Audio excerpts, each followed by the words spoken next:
C'est la vie en toi. C'est son esprit habitant en toi. C'est le but même du message de l'heure. C'est que Christ habite dans vos corps, dans vos cœurs, par la foi. Frère, l'heure est très avancée. Bientôt il revient. Alors il faut qu'il nous aide à pouvoir prendre réellement position pour Jésus-Christ. Nous avons lu dans Jérémie 33, le Dieu qui fait toutes choses, il est réellement à l'œuvre. Jérémie chapitre 33.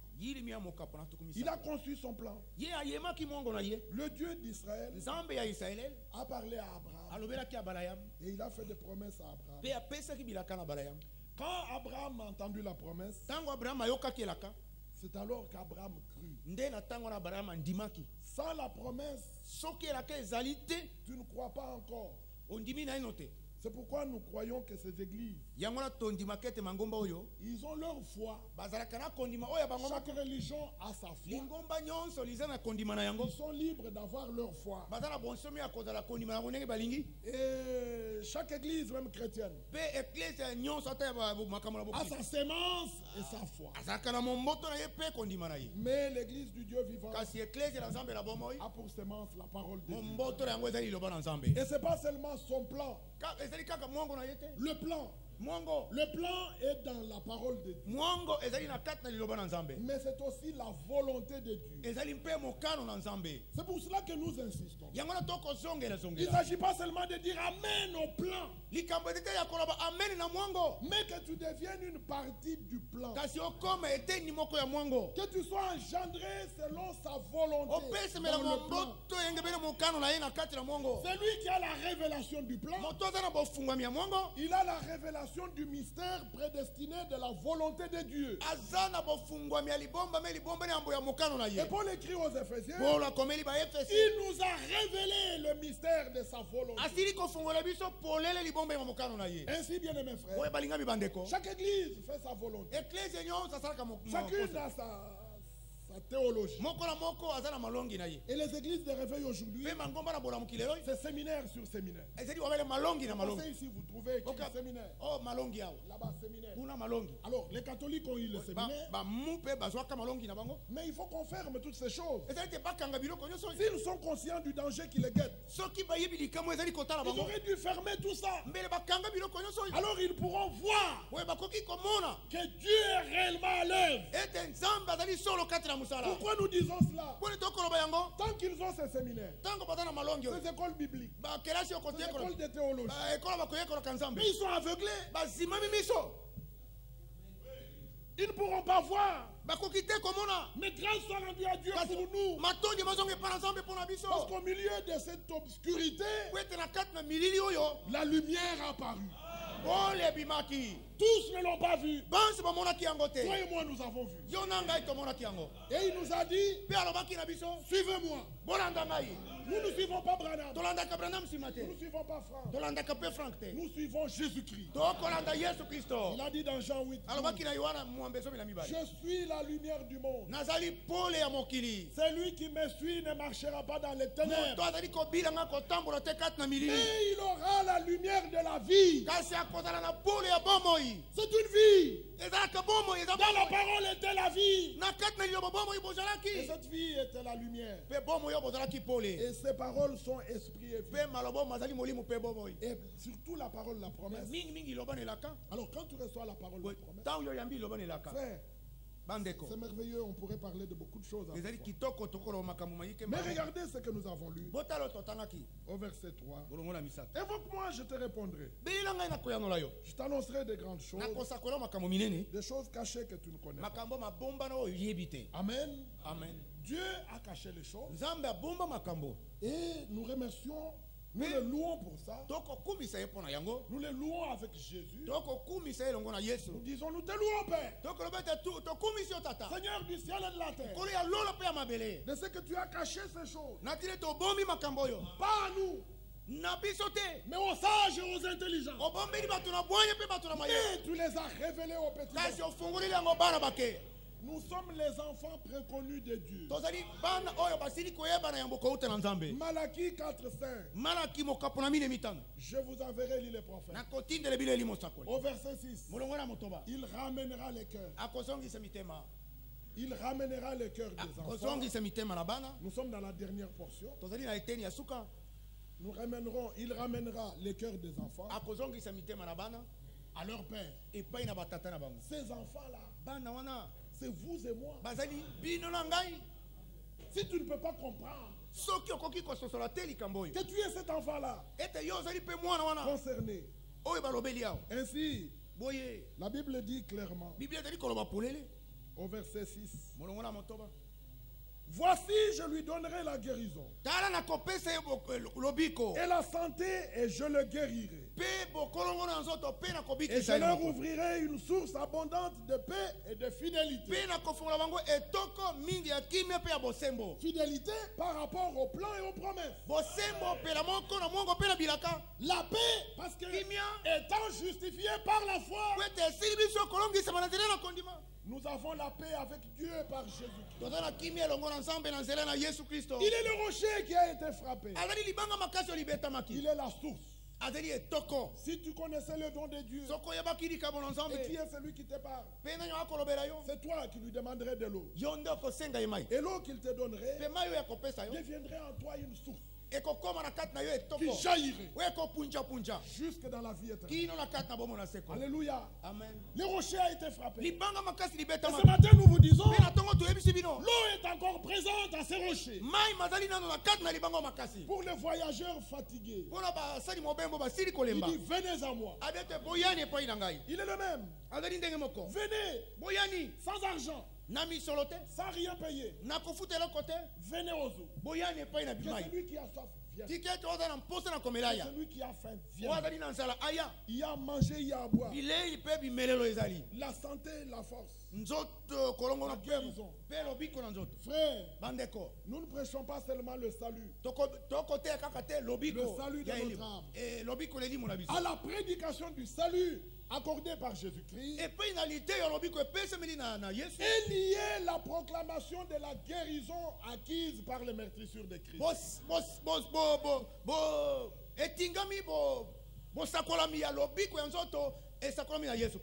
Voyez comment votre amen est fait. C'est parce que vous pensez que il ne le fait plus.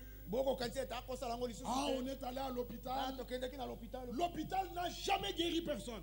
Nous y allons quand même. Aucun médicament n'a jamais guéri. Je suis en train de vous troubler ce matin. Mais vous devez savoir que la vérité reste unique. Je suis le Seigneur qui te guérit de toute maladie. Alors on peut dépenser tout l'argent, mais ça ne change rien à notre foi. Parce que Dieu peut permettre que nous allions prendre la guérison qu'il nous a donnée là. Nous ne sortons pas disant oh ce grand médecin. Non, le grand médecin c'est Jésus-Christ. Nous disons avec les psalmistes, non pas au médecin Seigneur, non pas au médecin, non pas aux médicaments, non pas à nous, mais à ton nom donne gloire. C'est merveilleux. Nous sommes fous aux yeux des hommes. Mais vous êtes des ingrats, vous. On vous a fait les médicaments, on vous a guéri et vous n'êtes pas reconnaissant. Je ne suis reconnaissant qu'à Dieu. Qu'est-ce qu'on peut encore vous raconter? Vous êtes témoin que les gens sont partis en Europe, et ils sont revenus dans le cercueil. La meilleure médecine du monde ne les a pas guéris. Non, c'est Dieu qui guérit. Croyez-le, frère. Croyez-vous que ces corps seront transmués? croyez-vous que les morts en Christ ressusciteront? Mais commencez par croire à la guérison. Parce que la guérison, une petite chose, une seule cellule qui a été attaquée. Et nous prions au nom du Seigneur, nous imposons les mains. Et la personne est guérie. Mais Dieu doit faire plus grand. Plus grand qu'il doit faire, nous le croyons. Mais quelle est la preuve que nous le croyons? Parce que c'est trop étonnant ça. Qu'un mort, il n'est pas mort hier. Il y a même 2000 ans. Il y a 20 ans. Il y a 5 mois. Et peut-être après 4 jours, allez regarder. C'est déjà la boue. Mais comment est-ce possible que Dieu puisse le relever?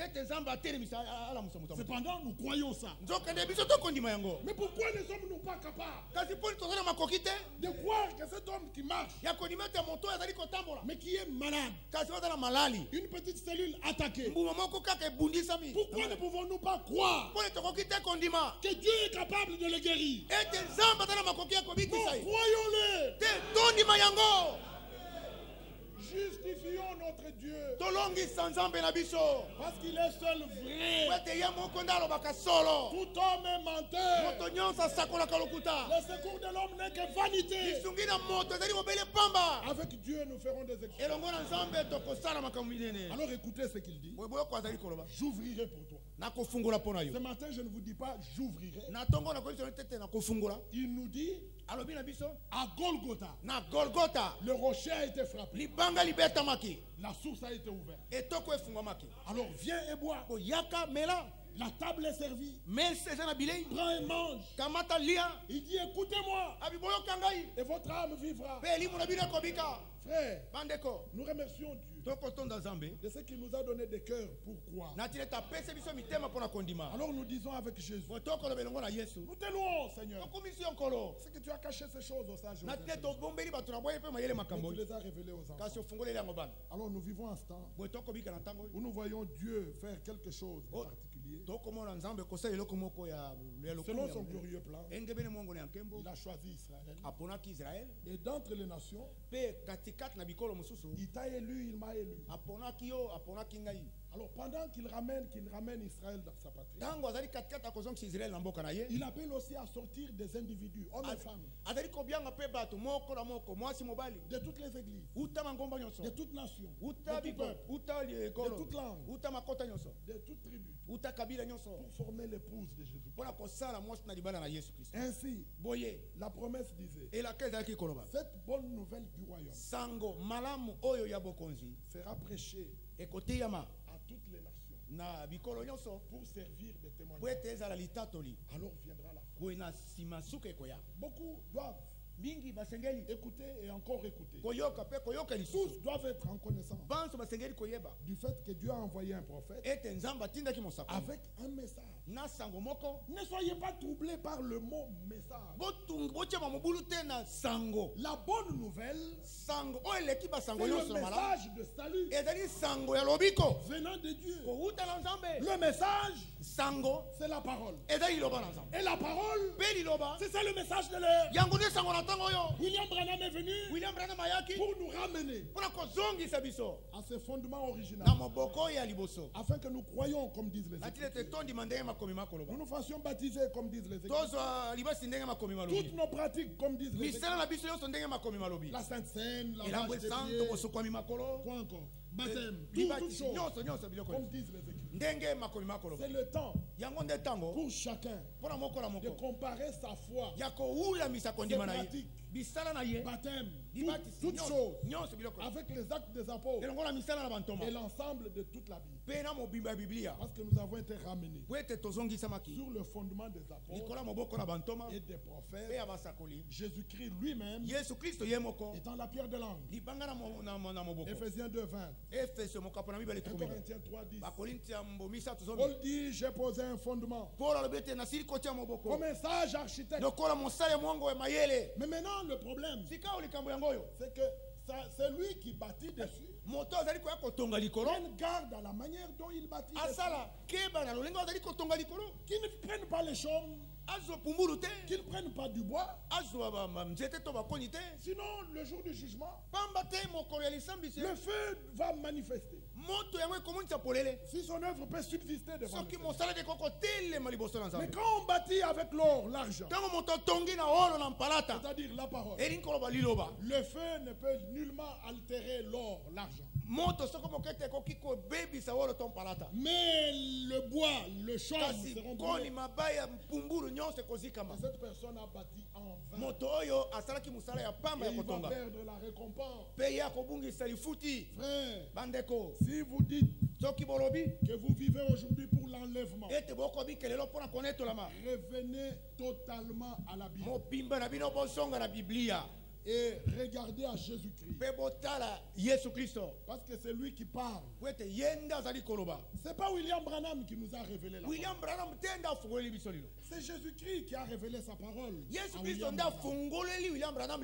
William Branham a prêché. C'est la même chose avec Frère Franck. Mais maintenant, la révélation, c'est pas Branham qui nous la donne. C'est pas non plus Ewald Frank qui nous la donne. La révélation, il est dit, ils seront tous enseignés de Dieu. Le fondement demeure. Matthieu 16. Qui dites-vous que je suis, moi, le Fils de Dieu? Là, ce n'est plus qui dit-on. Qui dites-vous? Alors Pierre s'élève. C'était pas... Pierre ne faisait pas semblant. Pierre ne jouait pas. Il y a des gens par audace. Ils veulent faire voir qu'ils sont des vrais croyants. Non. Pierre s'est levé. Il a dit, tu es le Christ. Le Fils du Dieu vivant. Et la réaction de Jésus nous étonne. Il dit, tu es heureux.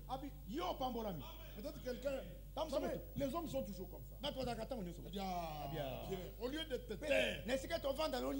Non, Pierre ne parlait pas par lui-même. Pierre a reçu une impulsion. Il a été stimulé par la révélation. Et il a donné la réponse à la question. La réponse attendue par le Seigneur. Et le Seigneur lui dit, tu es heureux. Tu es béni. Car ce n'est pas la chair et le sang qui t'ont révélé. C'est de ça qu'il s'agit. Mais c'est mon Père qui est dans le ciel. Il lui dit, toi tu es Pierre, mais sur ce roc, il faut toujours bien faire la différence. L'église n'est pas bâtie sur Pierre, mais elle est bâtie sur le roc. Le roc, c'est Jésus-Christ. La révélation de qui est Christ. Voilà le fondement de l'église du Nouveau Testament. Alors si ça t'est révélé par l'Esprit, tu es heureux. Parce qu'il a dit, l'onction vous enseignera toutes choses. N'ayez pas peur de ce qui vous égare. Dieu est capable de maîtriser celui qui égare. Et qui s'égare lui-même. Tu l'écoutes? Bon, tu sentiras que ce n'est pas le son de la Bible. Tu peux ne pas lui répondre. Dis, bon, j'ai entendu. Puis tu parles. Il ne faut pas perdre son énergie. Parce que si ça ne t'est pas révélé, tu ne comprendras jamais. Regardez pourquoi les gens haïssent Frère Franck. C'est à cause de la Bible. La Bible dérange les gens. En tout cas, elle dérange les démons. Elle dérange les diables. Mais nous les élus, c'est notre joie. Oh, que Dieu aide.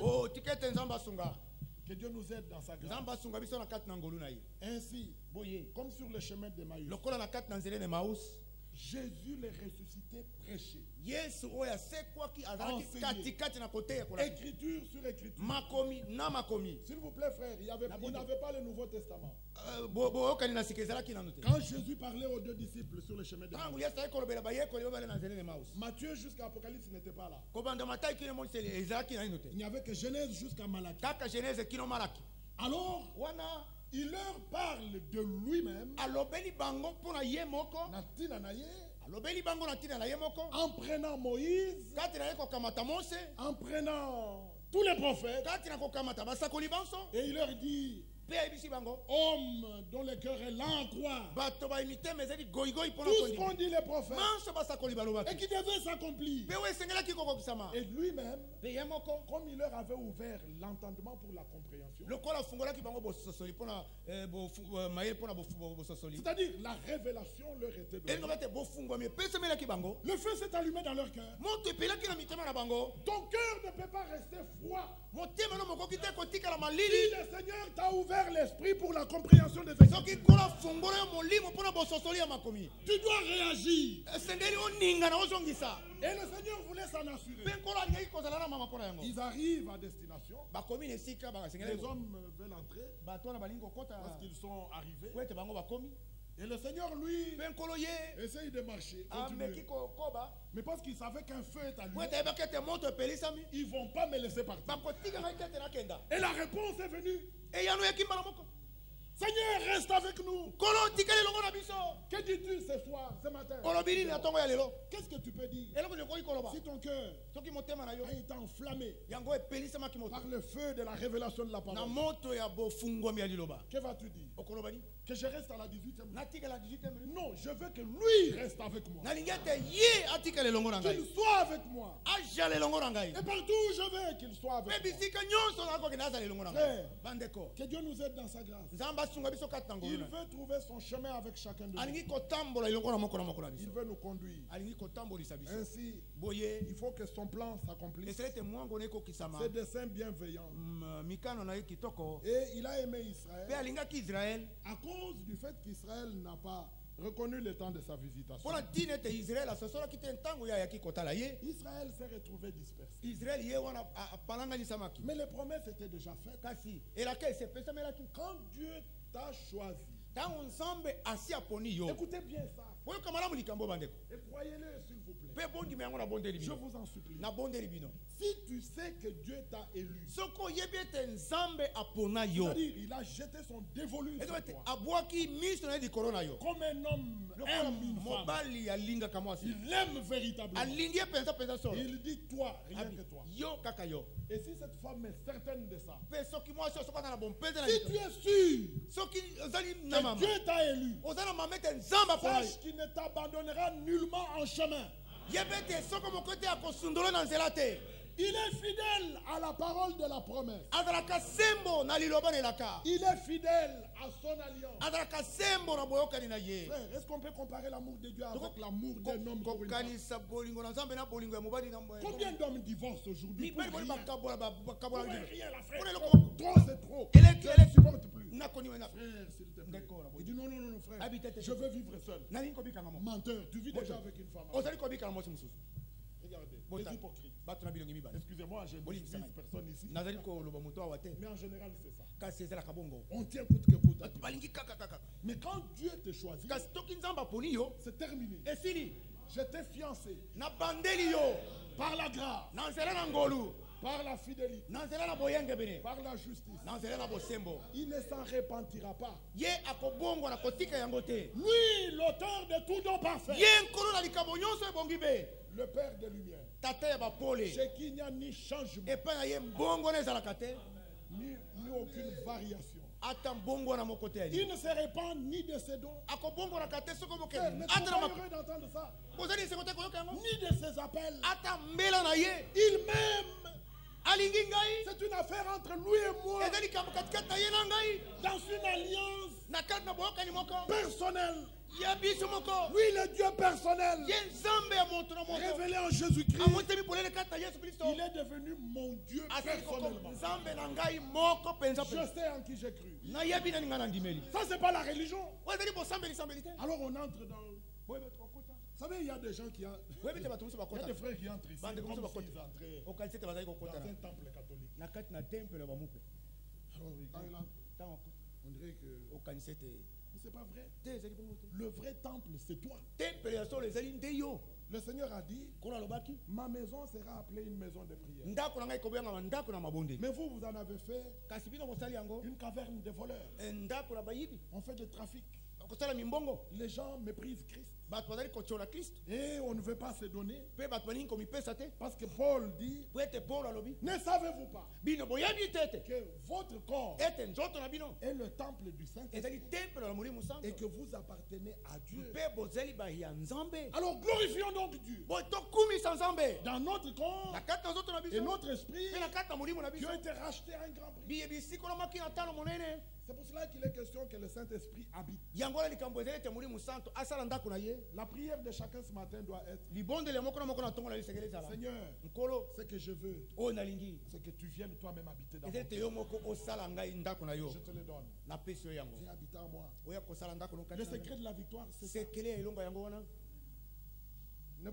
N'essayez pas de vous cacher. Et pour que cela soit rendu possible, nous prêchons Christ crucifié. La prédication de la croix est une folie. Mais elle est la puissance de la sagesse de Dieu. Pour ceux qui sont sauvés, c'est une folie pour les autres. Cependant, toute la puissance de Dieu est déployée. Nous prêchons Christ crucifié. Dans quel but? Pour que Galates 2:20 s'accomplisse. Toi qui entends Christ crucifié, ta réponse sera: j'ai été crucifié. Si je vis, ce n'est plus moi. Et notre baptême, Romains 6, Paul dit, nous tous qui avons été baptisés en Jésus-Christ, dans sa mort, et nous avons été ensevelis avec lui dans le baptême. Que Dieu nous aide. Et le baptême, c'est une alliance, un engagement d'une bonne conscience avec Dieu. Tu dois comprendre le sens du baptême que tu as reçu. Sinon tu serais cette femme quelque peu superficielle, légère, et qui dit: ah, il m'aime, j'aime mon mari, alors que c'est un aventurier. Et il va jouer avec et puis non, notre Dieu n'est pas un aventurier, mais il nous a révélé réellement son amour, et nous savons qu'il nous aime dans une alliance qu'il a scellée pas avec le sang de bouc et de taureau. Sa propre mort fut constatée. Dieu n'est jamais mort, mais Dieu est devenu l'agneau de Dieu. Le monde ne peut pas croire ça. Qui est Emmanuel? Mais c'est Jésus-Christ. À la croix, sa mort fut constatée. Son sang a coulé. Ainsi, mon frère, ma soeur, la bonne nouvelle est prêchée. Et Dieu a restauré cette parole pour que aujourd'hui, en tant que parole de la promesse, les enfants de la promesse de ce jour naissent, qu'ils soient amenés à la vie, parce que c'est par nous que le Seigneur va achever son œuvre. Il a besoin de nous. Ainsi, il fallait qu'Élie le prophète qu'il fasse comme Élie le Tishbite, qu'il rétablisse l'autel avec 12 pierres. Je crois que cela est très facile à comprendre de nous tous. Il s'agissait de rétablir l'enseignement de 12 apôtres. Apocalypse 12 nous montre cette église à la fin. L'église du Nouveau Testament à la fin, recevant la sémence et étant en travail dans le douleur d'enfantement, parce qu'elle doit donner naissance à un fils mâle. C'est un fils, pas une fille. C'est parce qu'il y a une église, une grande église sur la terre, qui a donné naissance, pas un fils. mais à des filles. Non. Celle-là est dans Apocalypse 10. Mais dans Apocalypse 12, la vraie église qui a entendu la voix et qui est sortie, elle est enceinte. Il a reçu la semence. Et bientôt, le fils mâle doit naître. L'église épouse doit être manifestée. Même la création soupire. Elle attend la révélation des fils de Dieu. Ce n'est qu'une question de temps. Bientôt le Seigneur va terminer cette affaire. Mais maintenant nous revenons à ce que nous disions. Dieu a ramené Israël dans sa patrie. Parce que Dieu ne peut pas traiter avec les Juifs en dehors de la terre promise. Ça, c'est pour qu'on comprenne le sens même de l'appel à sortir. Ce message, c'est le dernier appel à sortir de tout. Apocalypse 18, 4. Et 2 Corinthiens 6, à partir du verset 16. Le Seigneur sépare. Dès le commencement, il a toujours séparé. Il a séparé la lumière des ténèbres. Il a séparé Abraham de Lot. Est-ce que vous saisissez ça? Que Dieu nous assiste dans sa grâce. La balle n'héritera pas avec le grain. Dans le même champ aujourd'hui, il y a livré le blé. Mais il a dit patienter jusqu'à la fin. Alors laissez livrer. Chacun doit faire ce qu'il doit faire. Alors livrer le blé, ce sont des plantes dans le champ. Quand vous le regardez, c'est presque pareil. Mais l'espèce de la semence, l'un c'est le blé, l'autre c'est le blé. Alors que la pluie tombe, oh blé ivré s'incline. Gloire soit rendue à notre Dieu. Amen, alléluia. Amen, alléluia. Le blé est livré faux ça. Alors chacun regarde. Personne ne connaît qui est toi. Je n'ai pas besoin de savoir qui est. Mais je veux croire que tu es fils de Dieu. Tu es fille de Dieu. Cependant, ces réalités sont là. Mais à la fin, le Seigneur lui-même s'occupera. Il enverra les anges qui vont arracher tous les scandales. Ils vont arracher l'ivraie. Parce que c'est le Seigneur lui-même qui nettoyera son champ, son air. Il a été montré à frère Franck, un champ de blé mûr, plein. Et il fallait seulement que la moisson soit faite. Il n'y avait plus aucune mauvaise herbe. Frère, nous allons à la fin. Nous vous disons, nous sommes à la fin de la fin du temps.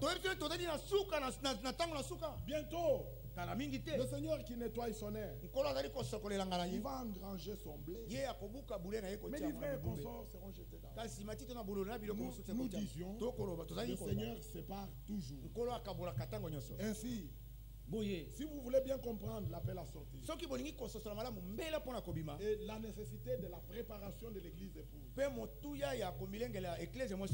devez comprendre que Israël ne peut être béni que dans la terre promise. C'est là, dans cette terre, que Dieu les visite. Même Joseph en Égypte, il savait que la résurrection viendra. Il a dit, ne laissez pas mes os ici. Si les os sont en Égypte, la résurrection vient en Israël. Ces os, même si ce sont les os de l'élu. Alors frère, moi je suis élu. Je peux rester dehors. Non, parce que tu es élu, tu te précipites pour sortir. Pourquoi vous ne dites pas amen à ça? L'élu entend et sort. Et il ne va pas dire, frère, nous les élus, c'est pas grave. Il a dit, il vous visitera. Alors ne laissez pas mes os. Vous savez, Néhémie pleurait. Et le roi a vu Néhémie triste. Parce que le pays des sépulcres de ses pères était en ruine. Il lui dit, pourquoi tu m'en fais visage? Il dit, comment puis-je être heureux quand le pays des sépulcres de mes pères est dans cet état, en décombre, en ruine? Est-ce que vous comprenez ça? Ainsi le juif, un vrai juif, aujourd'hui, par la force de la prophétie, la promesse disait, Ésaïe 14, verset 1, il avait promis qu'il les ramènerait. Et si vous lisez dans Jérémie, au chapitre 31, nous l'avons toujours lu, verset 10. Dites-le aux îles lointaines. C'est lui qui a dispersé Israël, le rassembler. Nous ne disons plus les rassembler. Nous nous disons les a rassemblés. C'était des promesses qui étaient faites. Quand la promesse est faite, et que toi tu es là, enfant de la promesse, tu es concerné par la promesse, c'est pas quelqu'un qui va te bouger. La Bible dit, dans Ésaïe 34, verset 16, son esprit seul les rassemblera. Frère, il y a des personnes à qui le Seigneur parle. Les gens pensent ici que nous méprisons les songes. Nous, nous voulons les vrais songes. Nous voulons des vraies choses. Pas des choses qu'on fabrique et puis on essaye d'interpréter. Mais je vous dis, il y a des personnes à qui le Seigneur a montré, comme il avait visité Corneille, il lui dit, il y a Pierre dans la maison de... Envoie les gens le chercher. Il y a des personnes comme ça aujourd'hui. Le Seigneur connaît tout ce qui lui appartient. Il sait comment il doit le faire. Ainsi, le vrai juif ne restera pas dans quelque autre ville, dans quelque autre pays, pour, disant là, dans n'importe quel pays, disant, le Messie va venir, le temple va être rebâti, nous pourrons encore adorer le Seigneur. Mais tu es dehors. C'est valable si tu rentres. Nous, l'église, la terre sainte, la terre de la promesse, il s'agit du pays de la promesse. Si tu ne reviens pas à la parole de la promesse, mais c'est en vain que tu attends l'enlèvement. Israël doit retourner là. Parce que les deux témoins prêcheront à Jérusalem. Presque tous les prophètes envoyés à Israël ont prêché à Jérusalem. Et ils ont été tués à Jérusalem. Jusqu'à notre Seigneur. Et les deux témoins iront là. Zacharie les avait déjà vus. Les deux oliviers, l'un à gauche et l'autre à droite du chandelier. Déjà à la montagne de la transfiguration, on les a vus, Moïse et dans l'Apocalypse 11, ils rendront témoignage à l'issue duquel 144 000 élus seront scellés du Saint-Esprit. Alors, cet élu qui est parmi les 144 000, il dit au loin, je suis élu.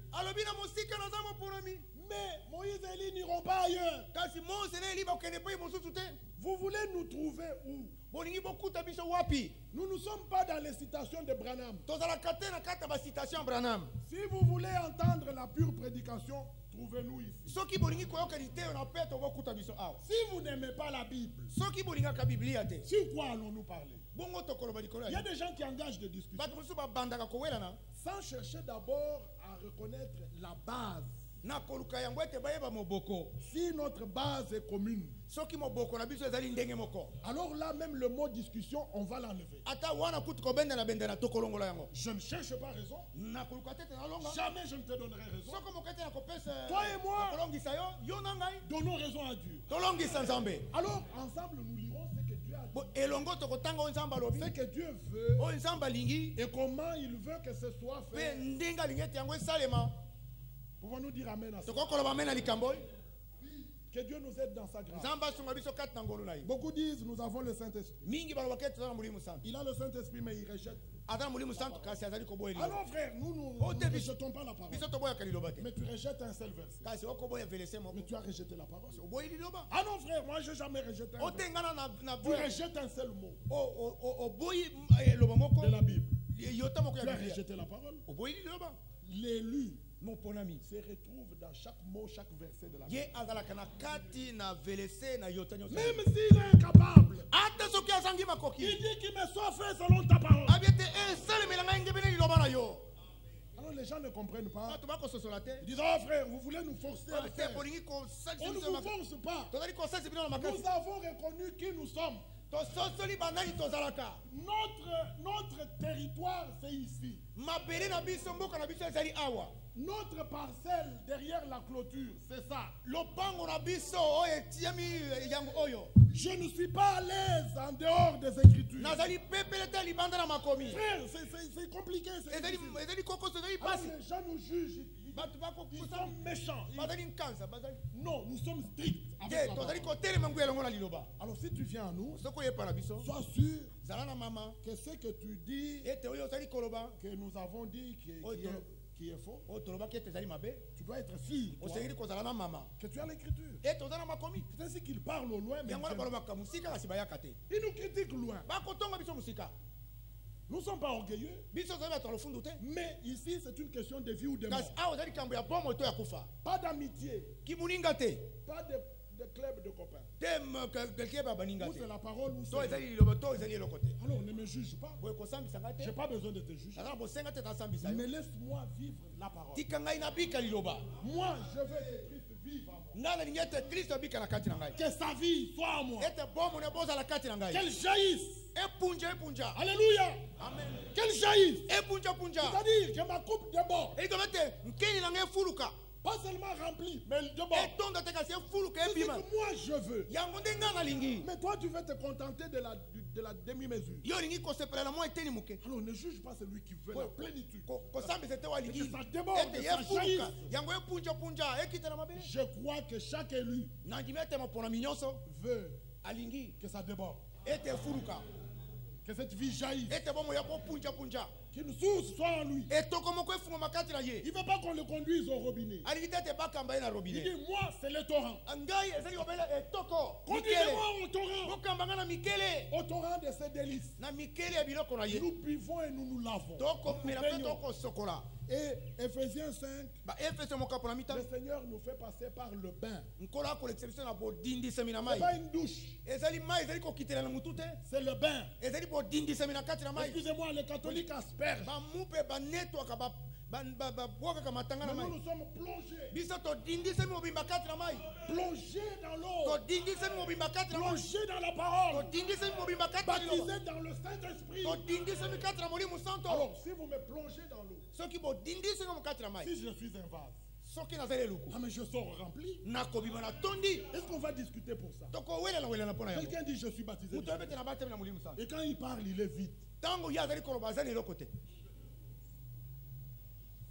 Quand il marche, il est vide. Il y a quelque chose qui ne va pas. C'est une discussion vaine. Dites-moi, quelqu'un vient en costume et il veut aller à la toilette. Mais il était distrait, il regardait. Et il tombe dans le baptistère là. Il se précipite, il sort.